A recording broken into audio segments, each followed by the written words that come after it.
আসসালামু আলাইকুম। কেমন আছেন সবাই? আশা করি যে যেখানে আছেন ভালো আছেন, সুস্থ আছেন। আল্লাহর রহমতেও আপনাদের দোয়ায় আলহামদুলিল্লাহ আমরাও ভালো আছি।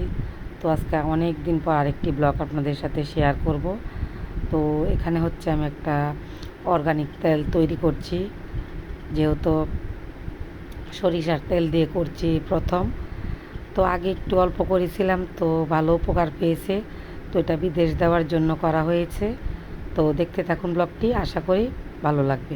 প্রথমে একটি হাঁড়ি বসিয়ে দিয়েছি, তারপর তার মধ্যে 1 লিটার সরিষার তেল দিয়েছি।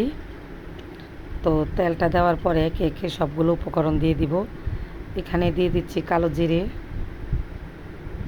পরিমাণ মতো দিচ্ছি, যেহেতু তেল বেশি তার জন্য উপকরণও বেশি বেশি দিতে হবে আর কি। তো এখন দিয়ে দিব মেথি।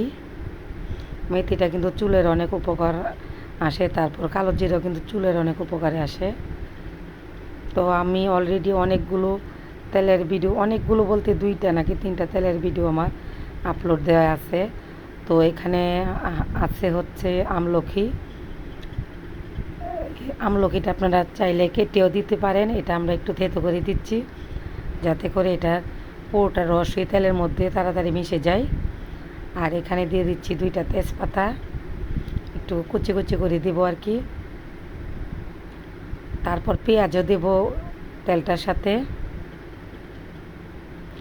তেলটা অনেক উপকারে আসে, আপনারা এইভাবে একদিন তৈরি করতে পারেন।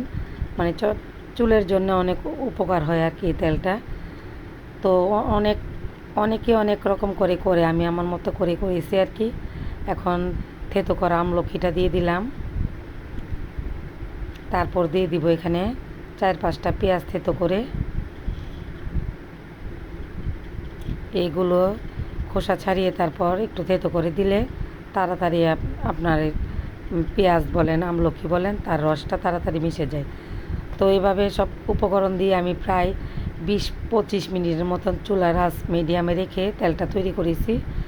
তারপর ঠান্ডা হওয়ার পরে ছেঁকে নেব। তারপর এটা একটা কাচের একটা বয়ামের মধ্যে ঢেলে রাখবেন, তাহলে তেলটা অনেক দিন ব্যবহার করতে পারবেন আর কি। তো আজকের ব্লগটি ভালো লাগলে অবশ্যই একটি লাইক, কমেন্ট এবং শেয়ার করে দিবেন, সাবস্ক্রাইব করে দিবেন, সাবস্ক্রাইব করে পাশে থাকবেন। আশা করি ভালো লাগবে।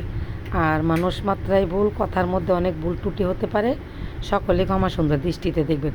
এখানে কিন্তু অনেকগুলো পেঁয়াজ দেওয়া হয়েছে। তো প্রথমে 6টা পেঁয়াজ নেওয়া হয়েছিল, তারপর এখান থেকে আরেকটু কুচি দেওয়া হয়েছে আর কি। যেহেতু তেল বেশি তার জন্য আমরা পেঁয়াজটাও একটু বেশি দিয়েছি, কুচি পেঁয়াজটাও দিয়েছি, থেতো করে পেঁয়াজটাও দিয়েছি। দেখুন তেলটা কিন্তু প্রায় হয়ে আসছে। তো আরও কিছুক্ষণ আমরা রাখবো।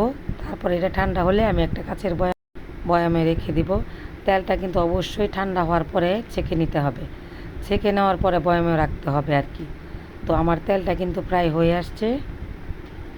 আর সরিষার তেল কিন্তু অনেক তাড়াতাড়ি বলকুটি পড়ে, তার জন্য একটু সময় নিয়ে ধারে চুলার কাছে থেকে তারপর এই তেলটা তৈরি করতে হবে আর কি।